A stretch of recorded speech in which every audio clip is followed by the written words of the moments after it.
Masechet Shabbat, Daf P. On commence au dernier mot du Daf Ayin Tet. Dio Kedel Lichtov. On a vu donc dans la Mishnah, celui qui porte de l'encre, qui sort de l'encre au Reshut Harabim pendant Shabbat, de quoi écrire 2 lettres, une quantité d'encre suffisante pour écrire 2 lettres, il est chayav dessus. Tana. Shtot Yot Bedio. La Gemara ramène ici une braïta. 2 lettres. S'il a porté l'encre, de quoi une quantité d'encre suffisante pour écrire 2 lettres, aussi bien s'il a porté l'encre en état d'encre, que Shtot Yot Bekulmus dans la plume, donc il y avait dans la plume de l'encre suffisante pour écrire 2 lettres, ou bien Shtot Yot Bekalmarin, Kalmarin c'est l'étui de l'encre. Dans toutes ces situations où il a sorti l'encre, il est chayav puisqu'il y avait une quantité de 2 lettres. Baïrava. Baïrava. Otachat bedio, otachat bekulmus. Rava demandait quel est le din s'il a porté une lettre, plutôt disons de l'encre pour écrire une lettre en dio, de l'encre, donc c'est de l'encre en épaisse, il a sorti tel quel, et une deuxième lettre, il a sorti bekulmus, dans la plume. Donc il a sorti l'encre, de quoi écrire une deuxième lettre dans la plume.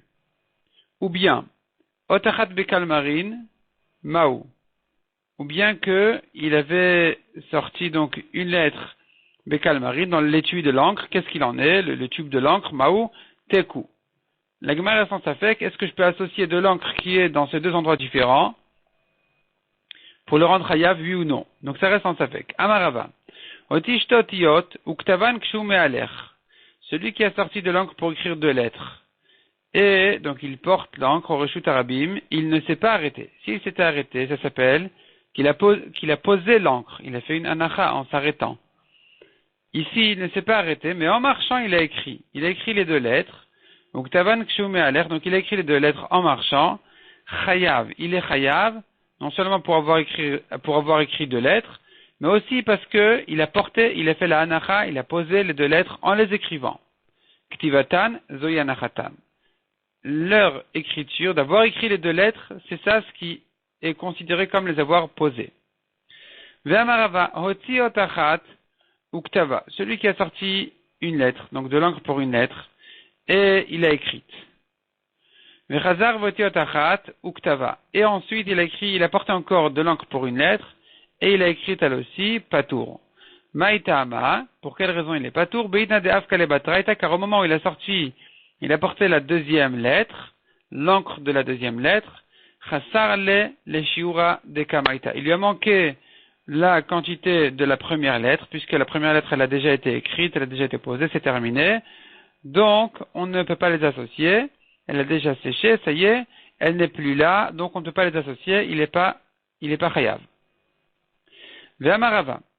Hoti chatzi grogeret achat. Celui qui a sorti au Reshut Harabim une demi-figue ou n'importe quel aliment de la mesure de la taille d'une demi-figue. Donc c'est pas encore la quantité pour être chayav.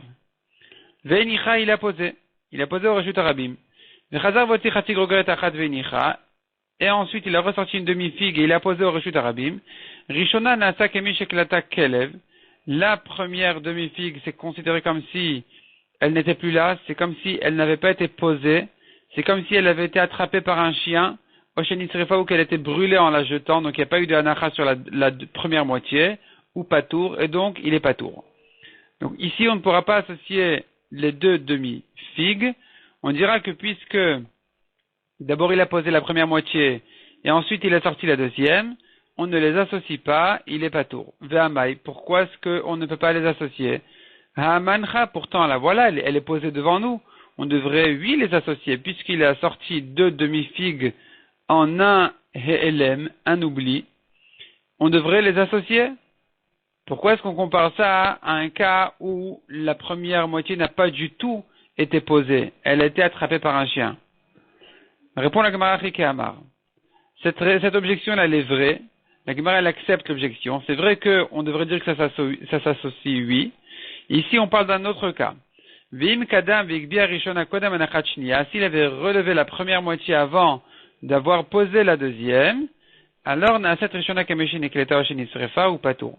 C'est là où je dis que je considère la première moitié comme si elle avait été attrapée ou brûlée, attrapée par un chien ou brûlée, puisque la hanacha de la première a été annulée en la soulevant, donc on ne peut pas les associer, il est Patour. Ve'amarava. Oti Chati Grogeret Ve'enicha. Celui qui a sorti une demi-grogeret, une demi-figue, et il a posé. Il a sorti une deuxième demi-figue et il l'a fait passer au-dessus de la première. Chayav.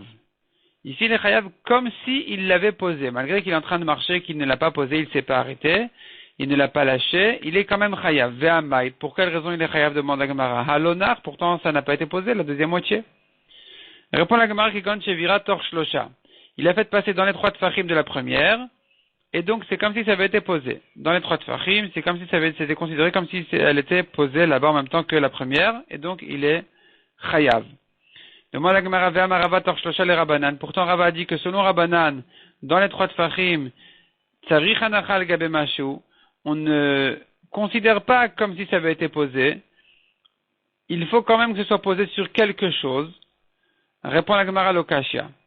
Kan bezore, kan mavir. Ça dépend s'il a jeté ou s'il il a fait passer, il a traversé l'endroit.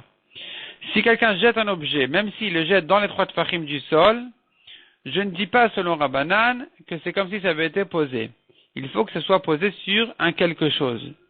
Tandis que s'il le tient dans sa main, il est ma'avir, il le tient dans sa main, il le fait passer d'un endroit à un autre, dans les 3 tfachim du sol, là je dis que puisque c'est posé dans sa main et que c'est dans les 3 tfachim, donc d'une part c'est posé sur un endroit normal qui est sa main, d'autre part c'est dans les 3 tfachim, donc c'est comme si ça avait été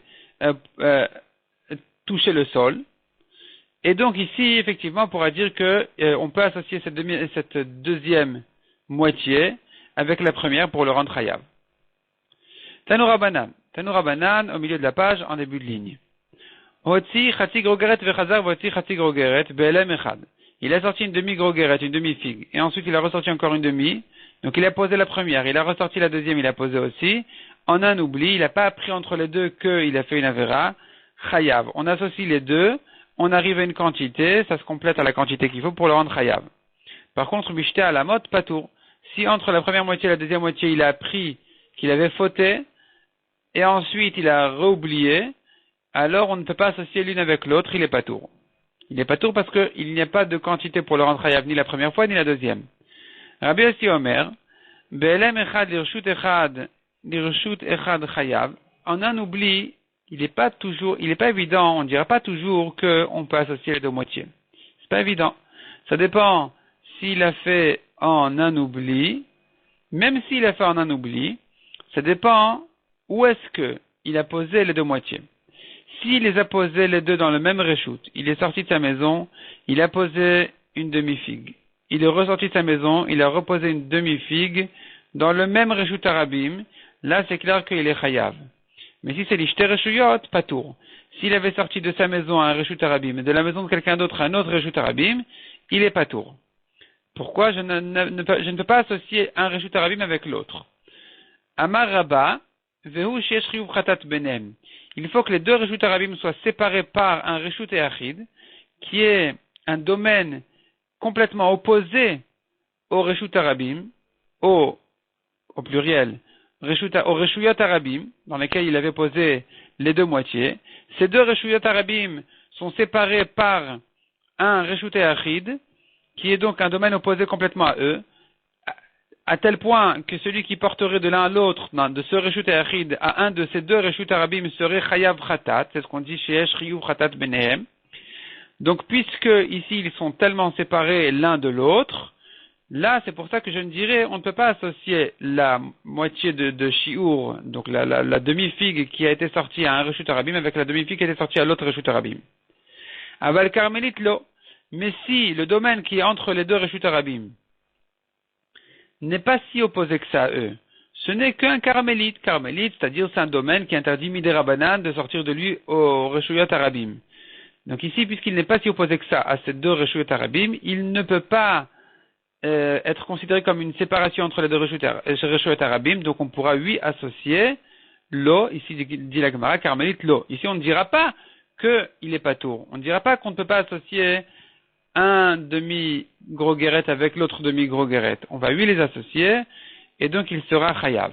C'est comme s'il avait sorti les deux fois au même domaine, il est chayav. Abaye Amar Afilu Carmélite. Abaye n'est pas d'accord avec Rabat. Lui, il pense que même s'il y a un carmélite, un domaine de carmélite entre les deux Reshuyot Arabim, c'est suffisant, suffisamment important, suffisamment différent des Reshuyot Arabim pour les séparer et donc pour ne pas pouvoir associer les deux demi-figues. Aval pisla l'eau. Mais si ce n'est qu'une poutre ou quelque chose comme ça, qui est posée entre un côté et l'autre, et il a sorti une demi-figue d'un côté de la poutre et une demi-figue de l'autre côté de la poutre, là, je ne dirais pas qu'elles sont séparées, les domaines sont séparés. Donc là, effectivement, il sera chayav.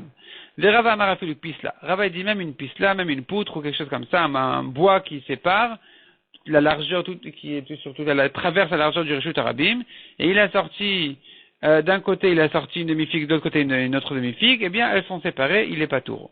La Gemara dit Rava, il suit son chemin, il suit sa svara, parce que Rava a dit ailleurs, Reshut Shabbat Kirshut Gitin Damia. Les domaines de Shabbat ressemblent aux domaines de Gitin. C'est-à-dire, à propos du get, on a dit, quelqu'un qui a jeté un guet à sa femme dans sa propre cour à lui-même, alors que le guet, il devrait arriver dans les mains de sa femme ou au moins dans le domaine de la propriété de la femme.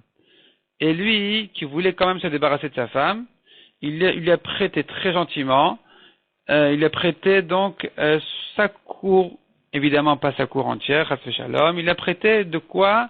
La taille du guet. La taille du guet, ça veut dire ce petit papier-là du guet qui roulait.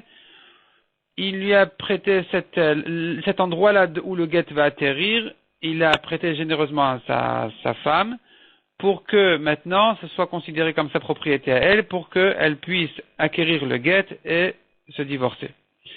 Et finalement, le guet, il s'est roulé d'un endroit à un autre jusqu'à ce qu'il est arrivé sur une poutre. Là, on dit qu'elle n'est pas divorcée parce qu'il ne lui a prêté qu'un domaine, pas un deuxième. La poutre, c'est déjà un autre domaine. Lui, quand il a prêté une chose, pas une deuxième. Donc ici, elle ne sera pas divorcée. Et Rava dit, c'est pareil pour Shabbat. Shabbat et Gitin, c'est la même chose. Donc de même qu'à propos du guet, on dit ce sont deux domaines différents. À propos de Shabbat aussi, on dira ce sont deux domaines différents. Ils sont séparés par cette pisse-là, par cette poutre. Et donc, on ne pourra pas associer la demi-figue de droite avec la demi-figue de gauche. Voilà, nous avons ici dans le Rashi un petit dessin de notre histoire. Donc voilà, il a sorti, on a Baït Reshut Arabim. Il a sorti d'abord tout en bas ou tout en haut, comme vous voulez. Il a sorti du dessin, donc il a sorti d'une maison un Reshut Arabim, il a sorti une demi-figue. Et ensuite, il a sorti donc de l'autre côté du dessin, on a en bas ou en haut, on a encore une fois, il a sorti une demi-figue du Baït au Reshut Arabim. Et ce qui sépare un Reshut Arabim de l'autre, c'est ce qu'on voit au milieu, Reshut et Achid, selon Rabat, au Carmélite, selon Abaye, au Pisla, selon Rava. Une de ces choses-là, elle sépare un Reshut Arabim de l'autre. C'est là où on a dit que les Reshuyot Arabim sont séparés l'un de l'autre et que cet homme-là, il est pas tour parce que parce qu'on ne peut pas associer la demi-figue avec l'autre. Donc voyons la suite dans la Gemara. On continue dans la Gemara. Krol kedelikrol ainacha, du maquillage. Celui qui est sorti du maquillage, de quoi maquiller un œil, il est chayav. Demande la Gemara ainachat alokarle, qui est la femme qui ne va maquiller qu'un seul œil? C'est pas une quantité importante. Celui qui n'a qu'une quantité pour un œil, il va jeter son maquillage, elle peut rien en faire. Amaravuna sheken snuot, kochlot ainachat. Les femmes tsnuot, les femmes qui se couvrent bien, elles n'ont aucune raison de découvrir les deux yeux. Avec un œil, on peut voir suffisamment bien. Donc, finalement, elles s'enveloppent complètement, elles libèrent un œil. Avec cet œil-là, elles peuvent voir, mais elles le maquillent. Donc, finalement, elles n'ont pas besoin de maquiller le deuxième œil. La quantité de maquillage pour un œil est suffisante pour être hayav dessus, pour celui qui l'a porté au Reshut Arabim. C'est une quantité qui est gardée, qui a de la valeur, qui a sa valeur. Métivé, la Gemara vient objecter Rabbi Shimon ben Elazar Omer Kechol, le maquillage. Imlirfoua, si c'est quelque chose qu'on met sur l'œil pour guérir l'œil, kedelikrol ainachat. Là, un œil est suffisant. Im cachette bishte. Mais si c'est pour se maquiller, c'est les deux yeux. Donc, c'est pas comme ce qu'on a vu dans la Mishnah, où on a expliqué la Mishnah pour un maquillage qui est im les cachettes, pour faire joli. Et dans la Mishnah, on a dit un œil est suffisant. Or, ici, on voit deux yeux. Répond la Gemara, Tirgema Hillel bered Rabbi Shmuel bar Nachmani, Kitanyahahu be'eraniyot. Donc, je reprends. L'objection, elle était comme ça.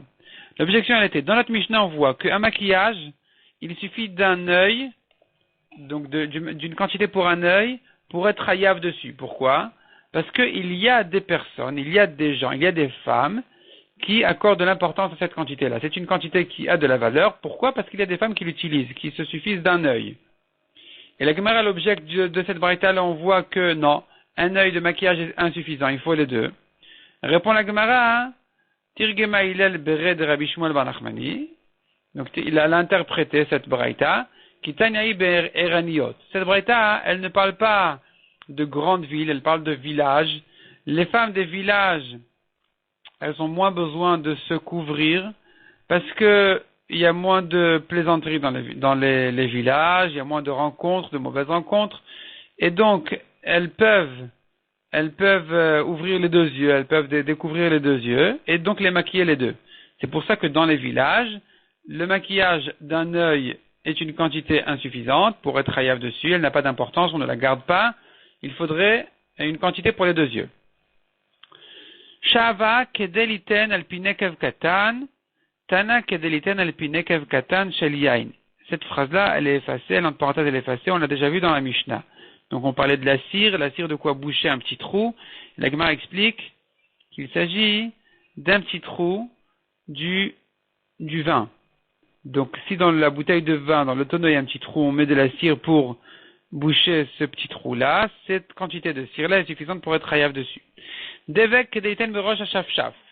La colle, de quoi mettre, donc quelqu'un qui a porté de la colle, à partir de quelle quantité il est chayav, s'il a porté une quantité suffisante, de quoi mettre sur roche à shafshaf. Qu'est-ce que c'est que ce shafshaf en question?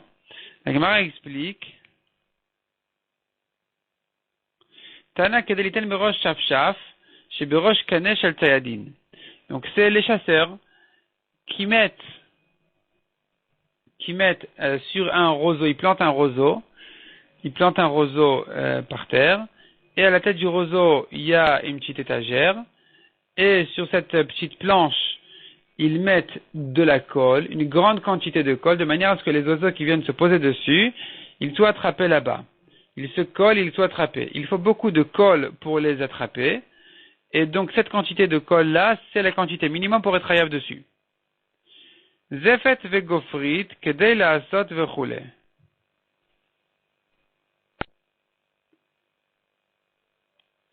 Zefet et gofrit kedelasot vechule. On a vu encore dans la Mishnah, celui qui sort. Donc zefet c'est du goudron, gofrit c'est du soufre, de quoi en faire, vechule. Donc on a vu dans la Mishnah, kedei la asot nekev katan.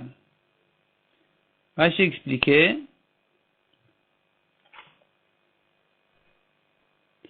Donc déjà dans la Gemara c'est écrit Tana kedelasot nekev katan. De quoi en faire un petit trou. Alors Rashi dans la Mishnah expliquait de quoi il s'agit exactement, c'est quoi ce petit trou-là. Il s'agit d'un récipient dans lequel on met de l'argent, on met ce récipient, dans ce récipient on met de la matière de l'argent pour chauffer l'argent, la nettoyer. Et donc on bouchait avec ce goudron en question, on bouchait le récipient et on laissait un tout petit trou pour pouvoir faire sortir l'argent chauffé par là-bas, fondu par là-bas. Donc ça c'est ce qu'on dit dans la Mishnah, c'est ça la quantité pour laquelle on est chayav. De quoi boucher le récipient, fermer le récipient, faire un couvercle, enfin le fermer complètement, le boucher, et en laissant un petit trou. Charsit, kedelasot pikour vechule. Vous avez vu dans la Mishnah celui qui sort charsit. Charsit c'est des briques broyées, et la quantité elle est de quoi? Kedelasot pikour shel torfezav. Alors, kour shel torfezav, c'est là où on travaille l'or. C'est un récipient dans lequel on travaille l'or, on fait fondre l'or, on nettoie l'or et tout ça. et on mettait là-bas il y avait un petit trou, il y avait un trou là-bas qui était bouché avec, on bouchait ce trou-là avec cette pâte qu'on faisait à base d'argile broyée, et en laissant un petit trou, pour quand même attiser les braises. Et donc cette quantité-là, c'est la quantité pour laquelle on est chayav selon Tanakama. Rabbi Yehuda a dit non, la quantité elle est de quoi en faire un pied. La kedé la sot pitput, on a vu dans la Mishnah, de quoi en faire un pied pour ce cours en question, pour ce récipient qui sert à travailler l'or. La Gemara s'étonne. Les mêmes Radeshiura de Rabbi Yehuda affiche, il se trouve que quoi? Tu veux me dire que les quantités de Rabbi Yehuda en général dans Shabbat, elles sont plus grandes que celles de Chachamim. Or, on tient le contraire que Rabbi Yehuda il est plus mahmir, la quantité, les mesures des Chachamim, elles sont en général plus grandes que celles de Rabbi Yehuda. Detnan Rabbi Yehuda Omer, on a vu dans les Mishnayot précédentes que, dans la Mishnah précédente, on a vu que Rabbi Yehuda il est plus mahmir, il dit que celui qui a sorti une certaine plante, eh bien, de quoi, une petite taille, de quoi mesurer le pied pour faire une chaussure à un enfant, un petit, c'est déjà la taille pour laquelle il est chayav. Alors que selon Tanakama, selon Chachamim, pour ça il est encore pas tour. C'est la quantité, la taille de cette plante-là, c'est plus grand que ça. C'est de quoi en faire une poignée pour un tamis. Donc on voit en général que Rabbi Yehuda il est plus mahmir dans les mesures. Comment est-ce qu'ici Rabbi Yehuda dit que la mesure elle est de quoi en faire un pied pour le cours, alors que Tanakama a dit que non. La mesure est de quoi faire un petit trou, laisser un petit trou dans le cours de l'or. Répond la Gemara, Ema kedela soud pitput kiraktana. Alors la Gemara elle corrige effectivement dans Rabbi Yehuda, c'est pas que selon Rabbi Yehuda la quantité elle est de quoi faire un pied. La quantité elle est de quoi boucher les fentes du pied. Donc là effectivement il se trouve que Rabbi Yehuda il est bien plus mahmir. Donc kedela soud pitput, de quoi boucher les fentes du pied, de kiraktana, de ce petit fourneau là, de ce récipient en question qui sert à chauffer l'or. Et donc finalement il se trouve qu'effectivement la quantité de Rabbi Yehuda est plus petite. Soubin kedelitan al pikur shel tzorfezav, c'est entre parenthèses, ça c'est la Gemara elle reprend ce qu'on a vu dans la Mishnah sans ajouter dessus. Tanu Rabbanan, on tourne la page.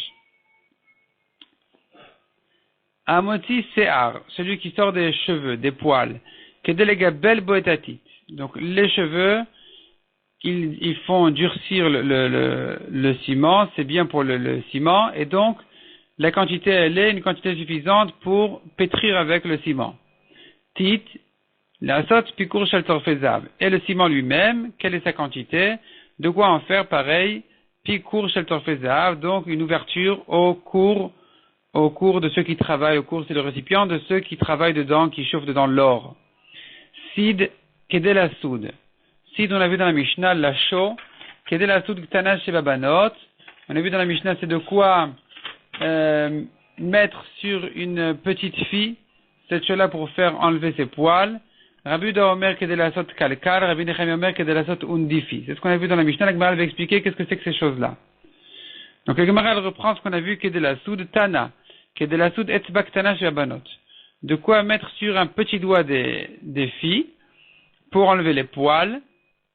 Et ça, c'est la quantité suffisante pour être chayav dessus. Rashi explique, ils avaient l'habitude pour faire rougir le corps aussi. On verra tout de suite que ça enlève les poils aussi, mais ça fait aussi rougir le corps, ça ajoute de la couleur, ça embellit. Et donc, cette quantité-là de quoi faire un doigt, elle est déjà suffisante pour être chayav dessus. Amar Rabbi Yehuda Amarav. Benat Israël shigiu les pirkan velo higiu les shanim. Donc selon Rashi l'explication elle est comme ça. Les filles d'Israël qui ont higiu les pirkan, elles ont déjà des poils et elles n'ont pas encore l'âge. Elles ont honte d'elles-mêmes et elles veulent les enlever. Donc elles ont besoin d'un produit pour les enlever. Quel est le produit qu'elles utilisaient? Benot anim, les filles des pauvres, toflot otan besid. Elles enlevaient avec de la chaux. Benot ashirim, toflot otan besolet. Les riches avec de la farine. Mais benot melachim, toflot otan beshemen amor. Et les filles de roi avec Beshemen Amor avec de l'huile parfumée importante. Chez Neymar, comme il est dit à propos de Esther, à propos de Achashverosh, il est écrit là-bas que comment est-ce que les femmes elles se préparaient pour se présenter devant Achashverosh, le roi, le grand roi, elles se préparaient de la manière suivante. Shisha Chodashim Beshemen Amor, pendant 6 mois, elles se parfumaient de ce Shemen Amor en question, donc cette huile importante. La Gemara explique Maï Shemen Amor Ravuna Bar Chia Amar Satechet. Qu'est-ce que c'est que Shemen Amor? Première explication dit la Gemara, c'est Satechet, c'est de l'huile importante. Ravirmia Baraba Amar Shemen Zayt Shelavi Ashish, de l'huile d'olive qui n'est pas arrivée encore au tiers de sa croissance, les olives qui n'ont pas encore mûri, on en fait de l'huile, et cette huile-là, elle embellit le corps, donc si on se parfume de cette huile, ça enlève les poils, ça embellit, ça chauffe le corps, et c'est comme ça qu'elle se préparait, donc ça c'est les filles de roi. Tanya Rabbi Omer, An Pekinun, ce qu'on appelle dans les Mishnayot en général, dans Menachot, An Pekinun, qu'est-ce que c'est que ce An Pekinun?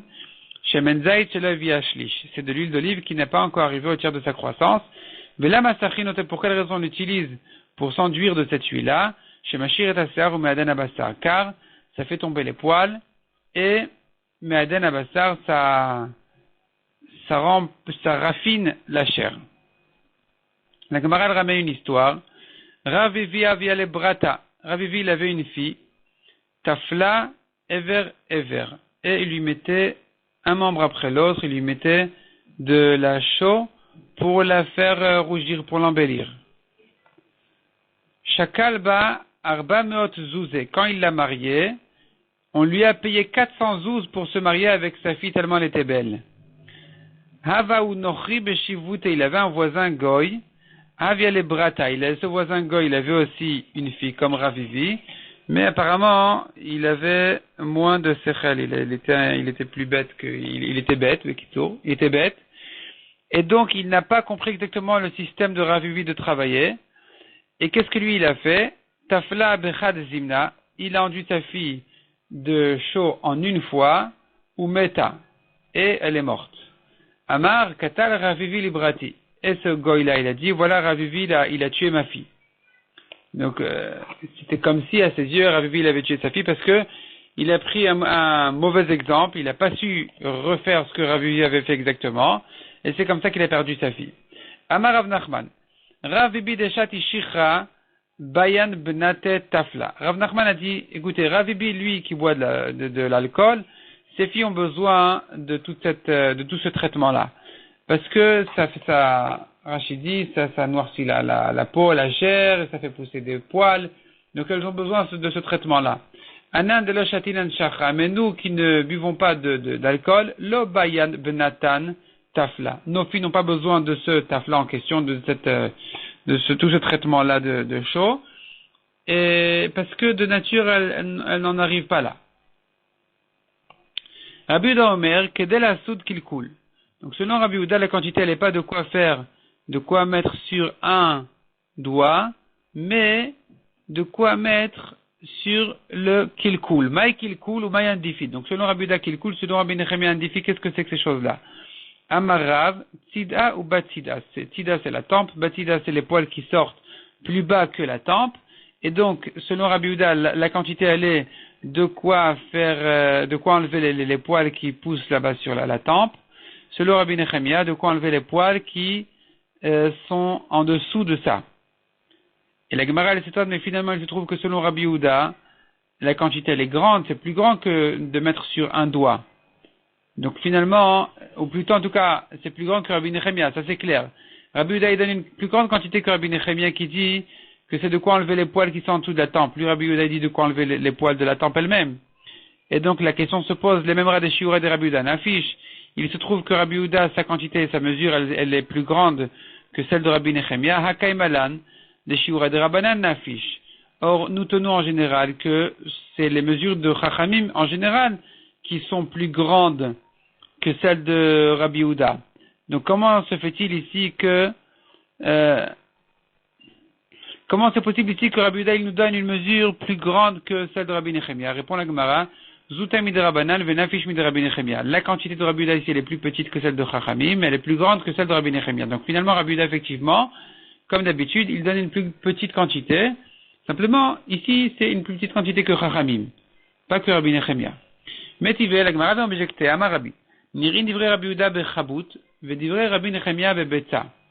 Les paroles de Rabbi Yehuda qui dit de quoi mettre cette chaux sur la tempe, ces paroles donc de Rabbi Yehuda, elles paraissent logiques, elles paraissent bien dans un cas où c'est bien dilué, tandis que les paroles de Rabbi Nechemia, elles paraissent plutôt le betzat acide, une boule de chaux. Donc quand c'est pas dilué. Et si tu veux expliquer que la différence entre Rabbi Yehuda et Nechemia, est-ce qu'il s'agit de la tempe ou en dessous de la tempe, il dit chabut. Pour les deux, il faut une pommade bien diluée, c'est pas un morceau de chaux qui va faire quelque chose. Donc on ne peut pas expliquer comme ça Rabbi Yehuda et Rabbi Nechemia. Et là, Rabbi Yitzhak, il faut expliquer autrement. Amre deve Rabbi Ami, on dit dans les chivas de Rabbi Ami, Andifa. Andifa, c'est le robinet. Rashi explique. Voyons Rashi, Andifa. Rashi à gauche, Andifa klicheres. Velosh nedadin. C'est un récipient en argile qui a deux robinets. Achat lemal avachat lemata, un plus haut que l'autre. Uksherote lemalotos sotem et adad atarton. Et quand il veut le remplir, il bouche le robinet d'en bas. Et donc, comment il le bouche? Avec de la chaux. Velashon andifi, shtepiot. Et le mot andifi, ça veut dire dou pi. Dou c'est deux, pi c'est deux ouvertures, deux bouches. Kedetania malin bediufi ou betosefta garas beandifi.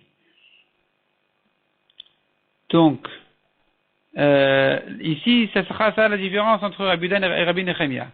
On comprend que Rabbi Nechemia, il ne parle pas de chaux diluée, au contraire d'une boule de chaux qui servira à boucher son robinet. La Gemara demande dessus, est-ce qu'un homme cherche à perdre ses pièces? Est-ce qu'un homme fait de ses pièces une perte?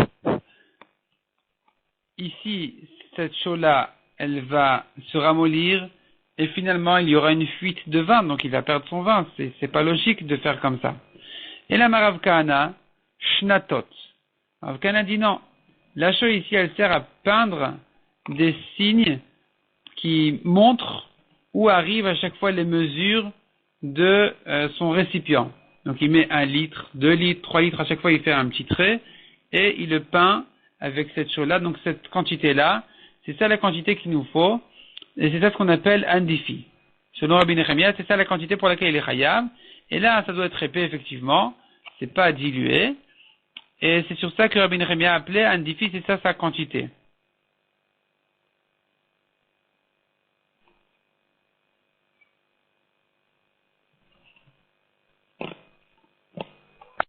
Rashi explique, dans un grand récipient en argile, on faisait des petits signes, des petits morceaux comme ça qui dépassaient, pour faire un signe à chaque fois où arrivait telle et telle mesure. Et ça, c'est ça ce que il devait peindre avec de la chaux pour bien montrer jusqu'où ça va. Kedetnan, on reprend dans la Gemara, Kedetnan, comme ce qu'on voit dans une Mishnah, Shnatot ayu bahin. Dans le hin c'est un récipient, une mesure dans le Beth Amikdash qui faisait hin, c'était 12 logs. Et on mettait là-bas quelques signes, adkan le par, adkan le ail, adkan le keves. Jusqu'ici, il faut donc la quantité qui arrive jusque-là d'huile ou de vin et la quantité qui sert à accompagner un korban d'un taureau. Adkan le ail jusqu'ici pour le bélier, jusqu'ici pour le mouton, parce que les mesures sont différentes entre le bélier, le taureau et le mouton. Veiva itema, autre explication dit la Gemara, Maï Andifa, qu'est-ce que c'est que l'Andifa de Rabbi Nechemia? Aputa, c'est le front. Et donc là-bas on mettait aussi de la chaux pour pour chauffer et faire rougir cet endroit. Vechia dehaou bar Galil dika le Bavel, la Gemara ramène une histoire d'un homme de Galil, de la région du Galil, qui est arrivé à Bavel. D'Amroul, et on lui a dit, Kum drosh lanu memase merkava. Viens nous enseigner un petit peu comment se passe le trône de la Shrina, d'Hachem. Amarlo, il leur a dit, est-ce que vraiment vous voulez que je vous enseigne ces choses-là, qu'elle est de Rash Rabbi Nechemia Lechavre, comme ce que Rabbi Nechemia a enseigné à son ami, Venafka Araïta Min Kotel, est sorti une guêpe du mur, ou Marte Ben Difi, et elle a frappé sur son front, ou Mite il est mort. Vemroule Mindile Dale, ils ont dit dessus que Mindile c'est de lui que ça lui est arrivé, c'est lui qui s'est fait ça. Il était puni pour ce que lui-même a fait. Il n'aurait pas dû parler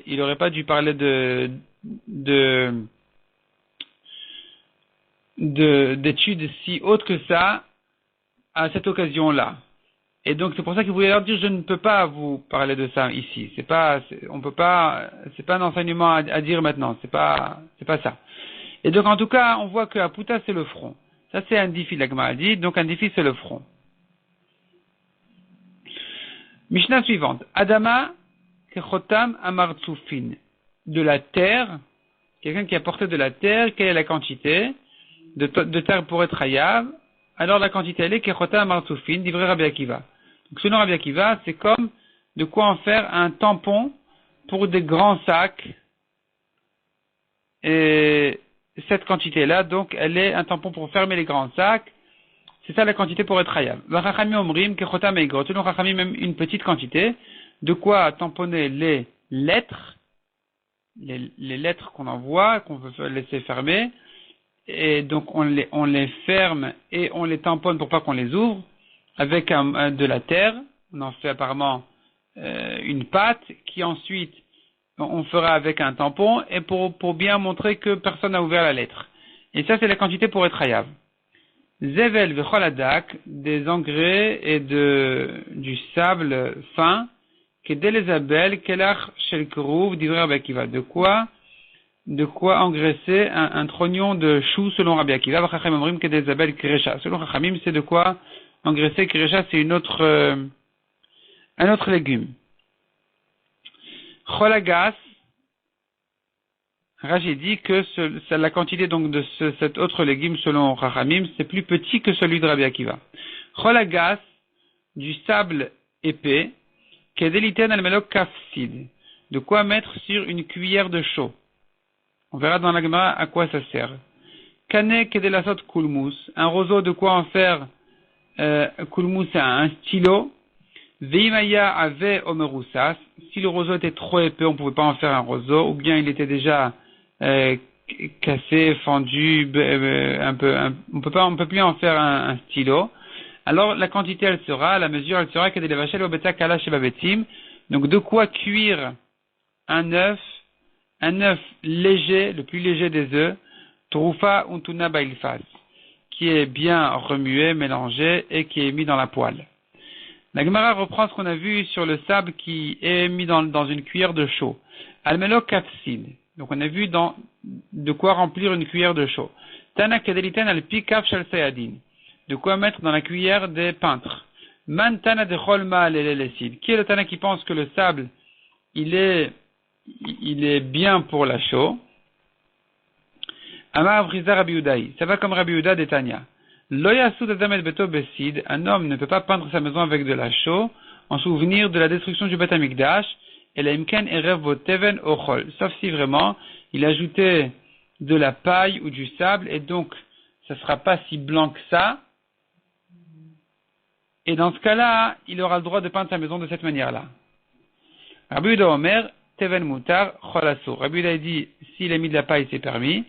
Mais s'il a mis du sable, c'est interdit. Pourquoi? Au contraire, ça fait plus important encore, c'est une peinture encore plus importante, ça renforce la peinture, ça l'épaissit, ça la renforce, et donc au contraire, ça, c'est pas permis de peindre de cette manière-là, en souvenir du Beth Amikdash. Rava Amar, Afilu Tema Rabanan, donc avant Rava. La Gemara, ce qu'elle veut prouver d'ici? Selon Rabbi Uda, on voit que le sable, il améliore la peinture de la chaux. Et donc, ces paroles de Rabbi Uda, donc ce qu'on a vu que il est interdit de mettre, ou ce qu'on a vu que la quantité du sable avait de quoi remplir une cuillère de peinture, ça va comme Rabbi Uda, qui pense que le sable, effectivement, il améliore cette peinture.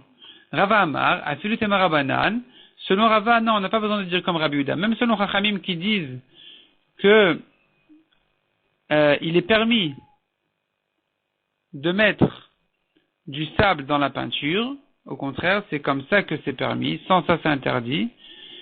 Eh bien, même selon Chachamim, c'est vrai que ça n'améliore pas la peinture. Malgré tout, la mesure qu'on va donner dans le sable, elle est la mesure de quoi mettre dans la peinture. Pourquoi? Qu'il coulos ou tikuno. Le fait que le sable, il abîme la peinture, c'est ça ce qui le répare. C'est ça ce qui donne de la valeur au sable. Justement parce qu'il abîme la peinture, finalement, c'est comme ça qu'on lui a autorisé d'utiliser sa peinture. Et donc, au contraire, lui, il cherche à garder cette quantité de sable pour pouvoir peindre avec. Grâce à ce sable, il pourra peindre sa maison. Et donc, justement, le fait que ça abîme, c'est ça ce qui a réparé. Le fait que ce sable abîme la peinture, c'est ça ce qui a réparé la peinture dans le sens de la halacha. C'est ça ce qu'il a réparé dans la halacha et qui lui a permis de l'utiliser. Et donc, justement, il va garder cette quantité de sable. C'est pour ça qu'il sera chayav pour cette quantité de sable. Canet, un roseau qui est de la sorte kulmous, de quoi en faire un stylo. Tana kulmous amagek le kishretz beotav. Mais quelle taille de stylo, quelle taille de... Et ma réponse explique, c'est une taille de quoi que ça arrive au kishretz beotav, c'est le bout de ses doigts, qui puisse juste tenir avec la dernière partie de ton doigt. Beravashi. Kesher ailion ou kesher atarton. Mais quel os du doigt? Celui d'en haut ou celui d'en bas? Tekou, ça reste en question. Si on ne peut pas utiliser ce roseau-là pour ça, il était trop épais ou il était déjà trop fendu, alors de quoi cuire? On a dit un œuf. Tana, la Gemara ramène une braïta, Troufa beshemen, l'œuf, on parle d'un œuf qui est mélangé avec donc il a ouvert son œuf, il a mélangé avec de l'huile. Untuna bailfas, il l'a mis dans la poêle, là ça va cuire très vite, son omelette elle sera faite très rapidement. Amar lemar bere de Ravina le bere, Amar, fils de Ravina, a dit à son fils, Mishmi alach beta kalamayi, est-ce que tu as entendu de quel œuf léger on parle? Amar le beata de Tziltzela. Il lui a dit, il s'agit de l'œuf de Tziltzela. Tziltzela Rachidi, c'est Of Katan, un petit oiseau. Maïta Ama, Mishum des Outras, pourquoi tu as choisi cet oiseau-là? C'est parce qu'il est petit. Et Madeti Parta, tu pourrais trouver encore un autre oiseau, qui est encore plus petit que ça. Ishti qu'il s'est tué. Amar le Mideshmi al-Arbe. Alors il a demandé, est-ce que toi-même tu as entendu quelque chose, une explication pour cette Mishnah? Amar le Achiam Rav Shechet. Alors il a dit, voilà comment Rav Shechet a dit. Betat Tarnegolet. On parle ici de l'œuf d'une poule. Pourquoi on dit ça? Pourquoi est-ce qu'on appelle un œuf léger? Shiaru Chachamim, les Chachamim ont évalué, ont vérifié, et ils ont dit, on n'a pas trouvé un œuf qui cuit si rapidement, Yoter Betat Tarnegolet, plus qu'un l'œuf d'une poule. Ou Maishna Kol Shiure Shabbat. Et donc, ici, la quantité de bois qu'on va donner, donc de roseau qu'on va donner pour être hayav, c'est de quoi cuire un œuf. Mais quel œuf? L'œuf qui cuit le plus rapidement possible. C'est l'œuf d'une poule. Ou Maishna Kol Shiure Shabbat, demande la Gemara Kegrogeret. Pourquoi est-ce que toutes les mesures de Shabbat, on a dit que c'est Kegrogeret, comme une figue? Et ici on a dit un œuf. Amar le Achiam Rav Nachman. Alors il a répondu, non, effectivement, ici quand on dit un œuf, de quoi cuire un œuf, c'est pas une quantité d'un œuf, c'est l'œuf lui-même. Mais quelle quantité d'œuf? Comme une figue. Donc une figue d'un œuf. La figue, en général c'est un poussin qui sort d'un œuf, c'est pas une figue. Ici on dit une figue d'un œuf, ça veut dire une quantité d'une figue, la mesure d'une figue. Cette mesure-là, il met dans la poêle. Il met quoi dans la poêle? Il met un œuf et il en fait une omelette. Très rapidement, elle sera prête. La quantité de roseau qu'il a besoin pour faire cette omelette, c'est ça la quantité sur laquelle il sera chayav. Moins que ça, il n'est pas tout.